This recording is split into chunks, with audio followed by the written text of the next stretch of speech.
I walked into my own store wearing a cheap hoodie, expecting to check prices and leave. Instead, I found a young cashier silently crying at the register, wiping her tears like they were a crime. No one comforted her. No one asked why. Then her manager stepped closer and whispered something that made her flinch. Customers kept shopping. Employees looked away. And in that moment, I realized the most dangerous thing in a workplace isn't anger or failure. It's fear that everyone has learned to ignore. The first time I walked into Harbor Mart wearing a faded baseball cap and a plain gray hoodie, I told myself it was just a quick reality check. 15 minutes, in and out. No assistants, no cameras, no entourage. Just me, Gavin Mercer, blending into the early morning quiet of my own store like I didn't own the name on the sign. That was the lie I needed to believe, because the truth was, the numbers had started to feel too clean. Every monthly report from Columbus looked like a polished mirror. Steady sales, low turnover, almost no formal complaints. On paper, it was one of our best locations. That should have made me proud. Instead, it made my skin itch. I'd built Mercer Retail Group from a single cramped shop in an old van full of inventory. Back then, I knew every employee's name. I knew who had a sick kid at home, who needed an extra shift, who was carrying grief behind a smile. Now I knew spreadsheets. And spreadsheets don't show fear. The glass doors parted with a soft hiss as I stepped inside. The store smelled like fresh floor cleaner and something faintly burnt, like the coffee from the break room had been sitting too long. Half the overhead lights were still dimmed.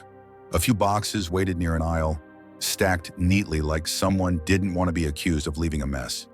It was quiet enough to hear the HVAC hum. I took 2 steps in and stopped. At the front register, a young woman in a Navy Harbor Mart polo stood with her shoulders hunched, both hands braced on the counter like she was holding herself upright. Her name tag caught the glow from the screen. Tessa Blake. She wasn't sobbing. There were no dramatic noises. It was worse than that. It was the kind of crying people do when they've decided they're not allowed to fall apart. A tear slid down her cheek, and she wiped it away fast with the back of her fingers, as if she could erase the fact that it happened at all. She lifted her head like she sensed someone watching. Our eyes met in the reflection of the lottery ticket display. Her face flashed with something sharp: embarrassment, panic, the instinct to get it together before she got in trouble. In trouble. For having a tear. She straightened so quickly it looked like a reflex. She scrubbed her cheeks again and forced her mouth into something that resembled a neutral expression. "Good morning," she said, voice a little too soft. "We're technically not open yet, but if you need something..." She didn't finish the sentence. Her throat moved like she swallowed whatever came next. I nodded, keeping my own voice low. "No rush, I can wait." Her eyes flicked to the right toward a closed door near the customer service desk, the manager's office. The glance was fast, but it carried weight, like checking where the storm was. I moved deeper into the store, pretending to browse. I picked up a pack of gum, then put it back. Grabbed a travel-sized shampoo I didn't need. My hands had something to do, but my attention stayed anchored to the front. A few minutes later, the doors slid open again as the first customers wandered in. Tessa's posture changed the moment she heard the chime. Her back snapped straighter, her face smoothed. The crying didn't disappear. It got buried. A middle-aged man came through with a coffee in one hand and his phone in the other. Tessa greeted him with a practiced smile that didn't reach her eyes. Her hands moved with careful precision, scanning items, handing back change as if the world would end if she made one mistake. When the man frowned at the price of something small, nothing hostile, just a normal complaint, Tessa flinched. A tiny recoil, barely noticeable unless you were looking for it. Then she apologized. Once, twice, 3 times. "I'm sorry, sir. I can check again. I'm sorry." The man waved it off, already distracted. But Tessa didn't relax. She kept glancing at that office door, her fingers tightening around the receipt paper. I felt something stir in my chest that wasn't anger yet. It was the warning right before anger. The moment your body knows something is wrong, even if your mind hasn't caught up. 2 other employees trickled in. A stalker with earbuds in, another cashier who nodded at Tessa without really meeting her eyes. No one asked if she was okay. No one whispered, "Hey, you good?" It wasn't that they didn't care. It was that they'd been trained not to. Silence can be a policy, even if you never put it in writing. I walked up to the register with a small item, lip balm, the kind of pointless purchase that gives you an excuse to stand close without looking like you're hovering. Tessa scanned it. That'll be $2.19. Card, I said. She processed it quickly. When she handed me the receipt, her fingers brushed mine for half a second. Her whole body tense like she'd done something wrong. Sorry, she whispered automatically. That word hit me harder than the price tag ever could. You don't have to apologize for that, I said. For a second, she froze. Her eyes stayed on the counter, but her jaw tightened, like my sentence had poked a bruise. It's a habit, she said almost flat. You learn it. I didn't push. I'd learned the hard way that people open up when they feel safe, not when they feel cornered. So I waited. I stepped aside, pretending to check my bag, but I stayed close enough to keep my voice low. Did something happen this morning? I asked. Her breath caught. She glanced around quickly, checking who might hear. Her gaze landed again on the office door. It's fine, she said, the standard answer, the safest answer, the one that protects you from making things worse. Except her hands were shaking. The office door opened. A man in a pressed button-down stepped out like he owned the air. Mid-40s, sharp haircut, eyes that looked like they were always searching for a flaw. He didn't smile. He didn't have to. His presence alone tightened the room. Derek Holt. I didn't recognize his face, but I recognized his type. The kind of manager who confuses control with leadership and calls it high standards. Tessa saw him and dropped her eyes instantly. Her shoulders went rigid. Her hands stopped moving for a beat too long, like she'd been caught breathing. Derek walked past her without greeting, then turned back like he'd remembered she existed. Tessa, he said, not loud, but the tone carried. We're open. Let's look alive. Yes, sir, she answered, and there it was again. Submission, masquerading as professionalism. Derek's eyes skimmed the register, the small line forming, the speed of her movements. It was like watching someone inspect a machine, not a person. He leaned slightly closer. If you're going to be emotional, do it on your own time. Customers don't pay to watch you fall apart. The words were soft enough that half the store wouldn't notice. But I did, and Tessa did. Her face flushed. She swallowed hard, nodding like she deserved it, like she'd already decided this was normal. Something inside me went cold, because my company wasn't supposed to be a place where a woman had to beg her own tears to stay quiet just to keep her job. I stood there, a stranger in a hoodie, and realized I wasn't looking at a single bad moment. I was looking at a system that had learned how to hurt people without leaving a mark. And the worst part was, it was happening under my name. If you were standing where I was standing, watching Tessa shrink while everyone pretended not to see, would you speak up? Yes or no? I didn't leave after that. I told myself I would. I told myself I'd seen enough, that I could take what I'd witnessed back to the office and handle it the right way. But my feet stayed planted near the seasonal display, my body angled just enough to watch the register without making it obvious. Tessa kept working. That was the part that hurt the most. She didn't argue. She didn't cry openly. She didn't roll her eyes or slam the drawer. She simply absorbed it all and kept scanning items, her voice steady but thinner now, like she was rationing air. Customers came and went, unaware that anything unusual was happening. To them, this was just another store, another cashier, another transaction. But once you see fear, you can't unsee it. A coin slipped from Tessa's hand and clinked onto the floor. It was nothing, less than nothing. She bent down too fast to grab it, almost panicked, like the smallest mistake could cost her something she couldn't afford to lose. Derek was only a few steps away. You nervous today? He asked, his voice calm but sharp. That doesn't look good. Tessa froze mid-rise, then straightened slowly. I'm sorry, she said before he'd even finished the sentence. I didn't ask for an apology, he replied. I'm just letting you know how it reflects on the store. The store, not her, never her. I felt my jaw tighten. There was no shouting, no scene dramatic enough to draw intervention. That was the genius of it, if you could call it that. Everything stayed just below the line where people feel obligated to step in. Derek walked away satisfied. Tessa stayed perfectly still for a moment longer than necessary, like her body needed permission to move again. Then she exhaled and kept going. I waited. It was close to lunch when the store thinned out. The air changed when it got quieter, like tension had more room to breathe. Derek called Tessa into the office. She nodded once and followed him without a word. The door closed. I didn't move closer. I didn't need to. I knew that silence. I'd sat behind desks like that before. I'd heard versions of those conversations dressed up as feedback and expectations. When she came back out, her face was pale. Not red from crying, pale from holding it in. She walked straight to the register, put both hands on the counter, and stared down like the surface might anchor her. A tear fell. Then another.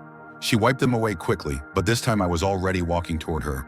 "It was this morning," I said softly, not a question. She shook her head at first, a reflex. Then she stopped pretending. Her shoulders slumped just a little. "He said it in front of everyone," she whispered, "that I'm too emotional, that if I can't handle pressure, there are other people who want my job." Her voice cracked on the last word. I felt something break open in my chest. "Did you do something wrong?" She let out a small, humorless laugh. "No."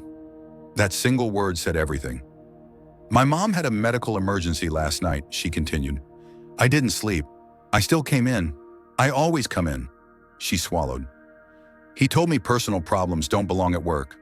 I looked around the store again.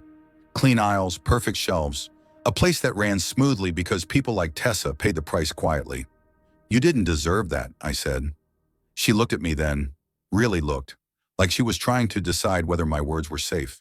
"In here," she said slowly, "what you deserve doesn't matter. Who's in charge decides what's right." That sentence landed harder than any accusation. I left shortly after, walking out the same way I'd come in, just another customer pushing through the automatic doors. The afternoon noise of the street hit me like a wave. Cars, horns, people rushing to places that felt important to them. I sat in my car for a long time without starting it.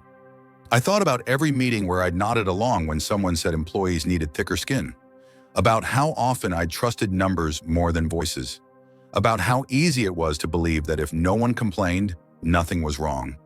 Fear doesn't complain, it adapts. That night I didn't sleep much. I kept seeing Tessa's face when Derek spoke to her, the way her body reacted before her mind could. By morning I knew I couldn't handle this quietly, not with another memo, not with a warning buried in HR language. The next day I walked into headquarters early and called a meeting with the regional supervisors. Derek Holt sat at the table, confident, unaware. I waited until everyone settled before I spoke. "Yesterday," I said evenly, "I visited one of our stores as a customer." The room stilled. I saw an employee humiliated for showing basic humanity. I saw a manager use authority to control instead of lead. I turned my head slightly. "That manager was you, Derek." The color drained from his face. I didn't raise my voice, I didn't need to. "Effective immediately," I continued.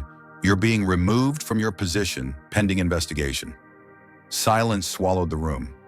Later that day, I went back to Harbor Mart, this time without the cap, without the disguise. When Tessa saw me walk toward the register, recognition dawned slowly, then fully. Her breath caught. "I was here yesterday," I said gently. "I saw everything." She stood frozen, waiting for the catch that never came. "I'm sorry I didn't stop it sooner," I added, "but it ends now." A tear slipped down her cheek again, but this one wasn't from fear. "If you were in my place, knowing what you'd allowed to happen under your name, would you choose to confront it head-on, even if it meant breaking everything you thought was working? Yes or no?" Tessa didn't say anything at first. She stood there behind the register, hands resting on the counter the same way they always did. But her shoulders weren't curled inward anymore. They were still tense, still cautious, yet something subtle had shifted. When I told her my name, when I told her I was the one who owned the company, she didn't cry harder. She didn't apologize. She just breathed, slow and shaky, like someone who had been underwater for too long and was finally allowed to come up. "I thought I was doing something wrong," she said quietly after a moment. "Every day I thought if I just tried harder, if I stayed quieter, it would stop." I shook my head. "What happened to you wasn't about performance. It was about power being used the wrong way." She nodded, but I could tell that understanding, it logically didn't erase the weight overnight. Damage like that doesn't vanish because someone finally says the right thing. It lingers in the body, in the way your hands shake, in the way you scan every room for danger even when none is there. I didn't stay long. I knew better than to turn that moment into a speech or a spectacle. I just told her one more thing before I left. "You don't need to prove your strength by swallowing pain," I said, "and you don't need to be smaller to keep your job." She watched me walk away, still processing, still unsure what tomorrow would feel like. The store didn't transform instantly. There were no banners, no sudden smiles, no dramatic announcements. The shelves stayed where they were. The registers beeped like always. Customers kept coming in with complaints and questions and impatience. But something important had been removed from the air, like a pressure system finally lifting. Fear. The interim supervisor spoke less and listened more. No one raised their voice. No one stood too close or stared too long. Small things, almost invisible to outsiders, but monumental to the people who worked there. Tessa noticed it the next morning when she arrived. A co-worker met her eyes and actually asked, "You okay?" Another offered to take over the register for a few minutes so she could breathe. No one rushed her. No one corrected her tone. No one made her feel like her humanity was a flaw. She still felt nervous. Trauma doesn't leave politely, but it loosened its grip just enough for her to stand a little straighter. Weeks passed. I changed too. I stopped believing that leadership lived only in reports and results. I started visiting stores openly, without warning, without ceremony. I asked cashiers how their day was really going and waited long enough to hear the answer. I listened to stories that had never made it into an email because people were too afraid they'd be punished for telling the truth. I learned something uncomfortable. Silence had been doing my job for me. Silence had protected bad behavior while letting good people shrink. One afternoon, I returned to the Columbus store again, not as an owner checking compliance, but as a person walking into a place that now felt different. Tessa was at the register. When she saw me, she smiled. It wasn't a big smile. It didn't ask for approval. It was simple and real. "How are you?" I asked. She thought about it before answering. "Better," she said. "Not perfect, but better." I nodded. "That's honest." She hesitated, then added, "I used to think being strong meant not letting anyone see me break. Now I think it means knowing when something isn't right and believing that I'm allowed to say it." That was the moment I knew this wasn't just about fixing a store or firing a manager. It was about unlearning a lie we teach people every day. The lie that dignity is optional, that empathy is weakness, that survival requires silence. Before I left, I looked back once more. The line at the register moved smoothly. Customers chatted, employees worked. Nothing extraordinary to an outsider, but everything was different. Because character doesn't show up in quarterly earnings. It shows up in moments when no one thinks they're being watched, in how power is used when the other person has none, in whether we choose comfort or courage when silence would be easier. Tessa didn't need to be rescued. She needed to be seen, and I needed to grow enough to finally look. Now I want to ask you something. How did this story make you feel? Did it remind you of a moment when you stayed quiet, or one when you wished someone had spoken up for you? What would you have done if you were standing there that day? If this story touched you, I'd love to hear your thoughts in the comments. And tell me, where are you watching from today? If you believe kindness and dignity still matter in the world we work in, please like the video, subscribe to the channel, and share this story with someone who might need to hear it. Sometimes all it takes to change everything is one person deciding not to look away.